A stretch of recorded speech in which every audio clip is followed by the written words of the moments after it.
కేంద్ర వార్త కాంగ్రెస్ అగ్రనేతకు ప్రమాదం, కారుకు ఇక ఆసుపత్రికి తరలింపు అంటూ వార్తలు అయితే వినిపిస్తున్నాయి. దీనికి సంబంధించి వివరాలు చెప్పడానికి వీడియో చేయడం జరుగుతుంది. చాలా మంది వీడియోస్ ఉన్నారు కానీ సబ్స్క్రైబ్ మర్చిపోతున్నారండి. దయచేసి ఛానల్ సబ్స్క్రైబ్ చేసుకోండి, బెల్ ఐకాన్ ఆల్ మీద ట్యాప్ చేయండి. ఇటువంటి ఇంపార్టెంట్ ఇన్ఫర్మేషన్ మిస్ అవ్వకుండా మీ ఫోన్ నోటిఫికేషన్ వస్తుందండి. చాలా మంది చూస్తారు కానీ లైక్ చేయడం లేదు. దయచేసి లైక్ చేయండి.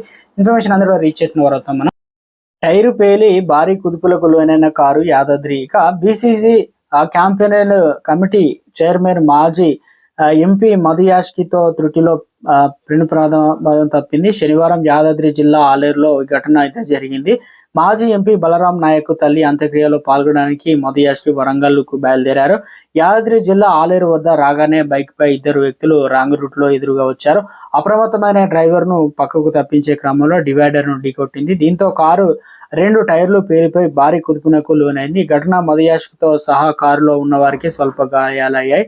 ఎలాంటి పెద్ద ప్రమాదం జరగకపోవడంతో ఇక కుటుంబ సభ్యులు, పార్టీ కార్యకర్తలు ఊపిరి పీల్చుకున్నారు.